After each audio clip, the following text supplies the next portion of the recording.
Hey everybody, it's Casey here on the Wall to Wall Country Show, and so excited to have an amazing band coming to the venue in a little bit more than a week. Coming next Friday, we have the band Diamond Rio returning. They've been here before, so excited to have these guys back. So in honor of that, I'm so excited today to have one of the members on my show here. Now, this band is known as a band that plays together, stays together. These guys have been together for 25 years. They've got some great hits out there. You guys all know and love. You'll be hearing them at the show. Things like Meet in the Middle and One More Day and just hours of great music. And so excited about some new announcements. I can't wait to talk to this guy. Please make welcome to the show, Mr. Marty Roe of Diamond Rio. Hey, Marty, how are you? I'm doing good, Casey. I'm so excited to have you on the show today. It's an honor and a pleasure, and I really appreciate you taking some time. And we're excited for you guys to come next Friday and bless us with your music again. Yeah, we're looking forward to it. We've had the good fortune, like you said, to be doing this a while, and we've got an awful lot of hits, and we try to play as many of them as we can. Now, Marty, a couple of things I wanted to touch on real quickly. You guys were recently honored at the Grand Ole Opry for an amazing kind of situation back in April. You want to tell us a little bit about that? Yeah, we celebrated our 20th year as members of the Grand Ole Opry, and it was awesome. We've been, fans of it our whole lives, and it never kind of ceases to get old, or you get accustomed to the idea that you're a member. I never even knew that was a possibility. Somehow or another, when I was younger, I just thought, well, they're members, and they'll just there are no new members.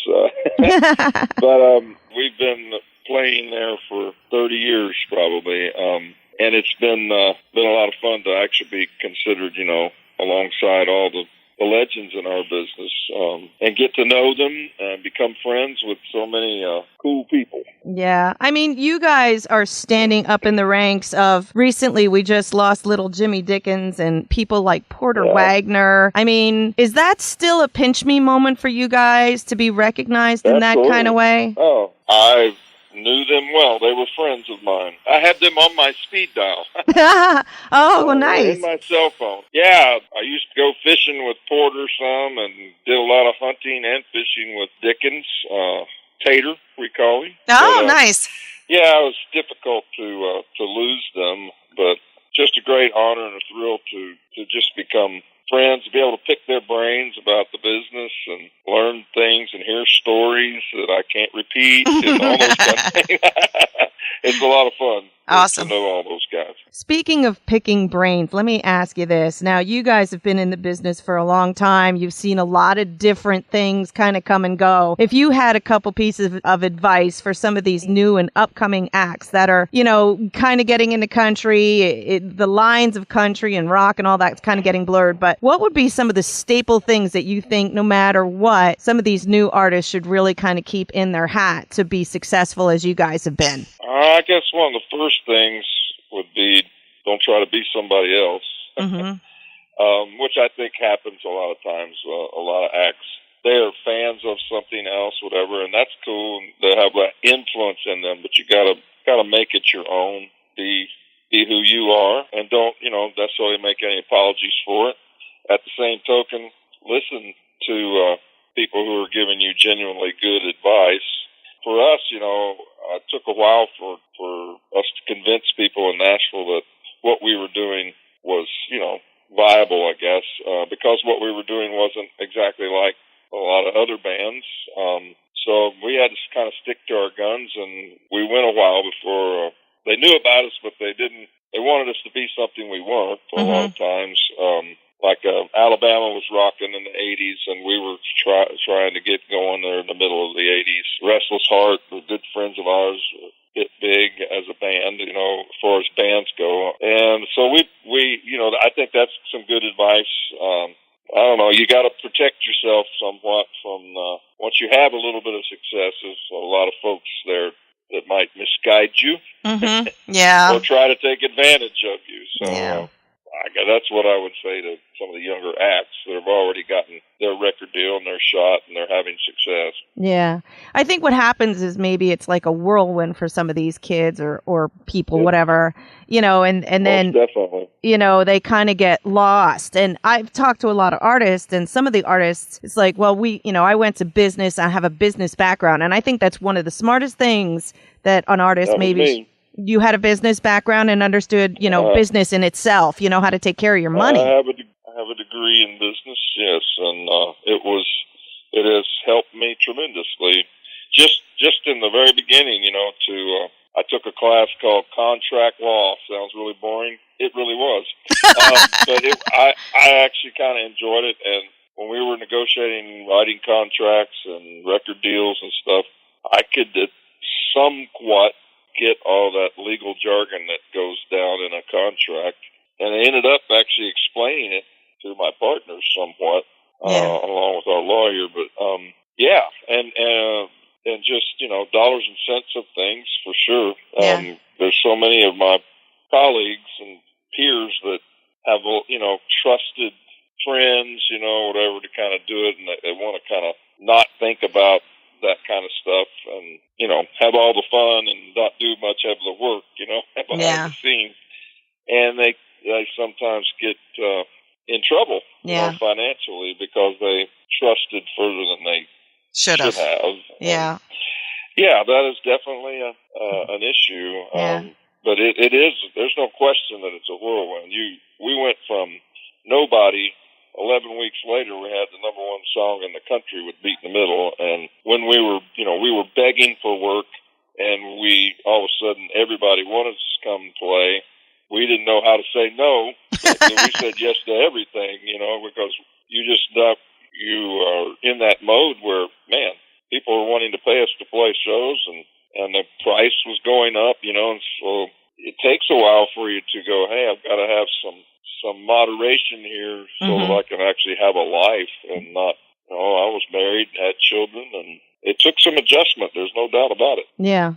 It's a balancing act. It's definitely a balancing act to keep both sides going, both sides happy. And unfortunately, I think it takes a toll on some artists, and they may not manage it quite well, and then they have problems, Absolutely. It's normal. It's all, it's a good problem, but like anything, there's a learning curve there on the front end, and hopefully you survive it. Yeah. Well, you guys obviously were doing something right, or learning from your mistakes and getting better, just for the fact that, you've been around and doing some things. You've recently done some new projects that I'm sure all of your fans are so excited about, quote unquote, bucket list items, a Christmas album, right? A Christian and live album. You guys did that recently, and you've got some brand new music out. Right. We have a CD called I Made It.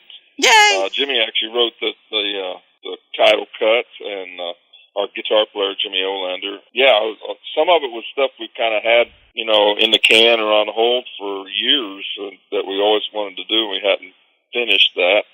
And then some of it's brand new stuff, and it's just, straight ahead, Diamond Rio, who knows, 10.0 or 11, whatever. But where we're at this point in our life and career, and I had a great time with that project. For us, putting out new music is a little different experience than when we were brand new. It's I would have to admit it might be a little more self-serving, but we don't have a lot of the same avenues chasing down. Trying to have a hit on the radio with the internet kind of allows us to direct market. Some of our things.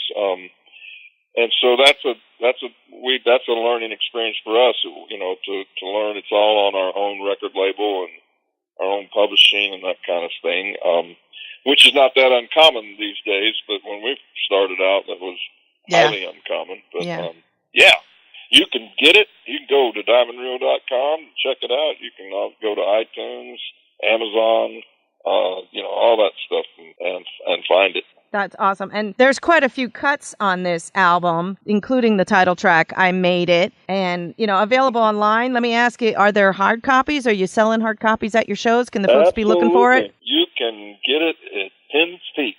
Awesome. Coming up next Friday. So for the folks who didn't know that, you can get this Diamond Rio. It's actually their 10th studio album that they produced and did all themselves. It's a little something called I Made It. And, you can pick this up at next Friday's show. So I'm sure if they haven't gotten it or they want a hard copy. Some people still want that good old-fashioned hard copy. You know what I mean? Not the whole download thing. I like that. Yeah. I like that. And we've got the live CD, which is all the stuff we've done in our shows through the years. A lot of folks who've seen us in the past know that we do some things that are just for the show, had never recorded it, and that we'd always gotten that request. And so we finally did that a few years back, and it's got a bonus DVD where we sit around and we cut it down to about an hour or so of just sharing stories, old road stories, And I even learned stuff about what was going on around me. I didn't have a clue. That's awesome. Well, I'm excited about you guys coming to the venue here. Let me ask you real quick, Marty. I know you're a busy guy, but when it's about reaching out to you guys, are you guys on the social medias? Do you have a team helping you guys out with that people can reach out to you about the new music or about the 11 songs on this new CD or anything like that? Absolutely. Yeah, we're on Facebook.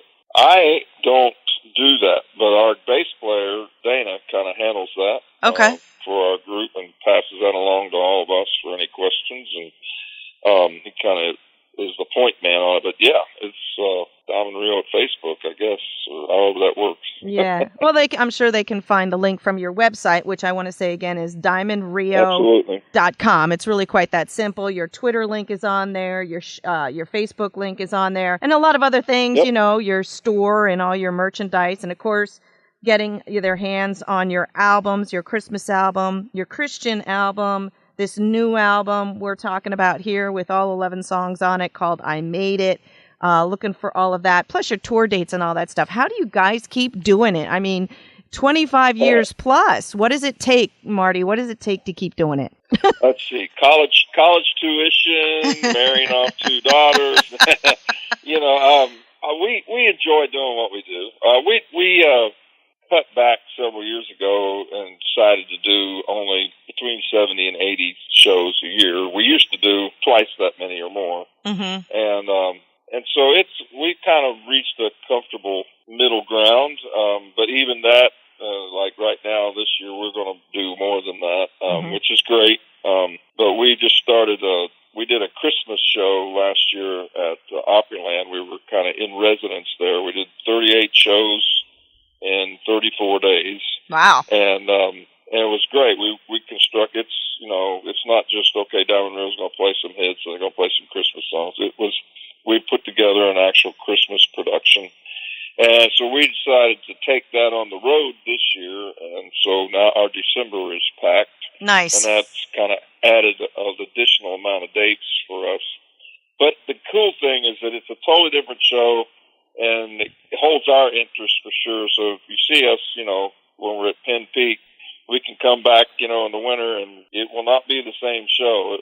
We'll do a few of our hits, but it's all new, all kinds of Christmas stuff. We did stuff from our Christmas CD. A Star Still Shines is the name of it, and then some things that are not on there, and it's a lot of fun. Everything from the Nutcracker Suite on banjo to nice. Dana singing "Mary Did You Know." So we have a lot of fun with that show. I dance. I do some clogging. Wow, I might have to come to the show just to see that. I don't think I'll be doing any clogging next week. All right, awesome. Well, listen, now next week the folks can be assured that you'll be able to play some of those big hits that you've had, but will they be hearing some of the music from the new CD as well? Yeah, very possible. For sure. Awesome. Well, they can be looking forward to that. And again, this is coming up not this Friday, next Friday on the 24th, Diamond Rio in the house. So excited about that. And check out their website at diamondrio.com. They've got some social links on there. You can find out about A Star Still Shines, their new Christmas album, their Christian album, and of course, that brand new music they have out called I Made It. download it or get your hands on a hard copy at one of the shows. Marty, I want to thank you so much for your time. I don't want to keep you too much longer, but I really appreciate you calling in. If you have a minute, the station's literally 10 steps from backstage. We'd love to see you stop over if you got a chance. Cool. But awesome, and looking forward to the show. I hope you guys have safe travels. I appreciate your time. Anything else you want to throw out there before I cut you loose, Marty? That's it. We'll see you there, Casey. All right. Thank you so much, sir. Safe travels, and we'll see you next Friday. All right. Bye-bye. Bye.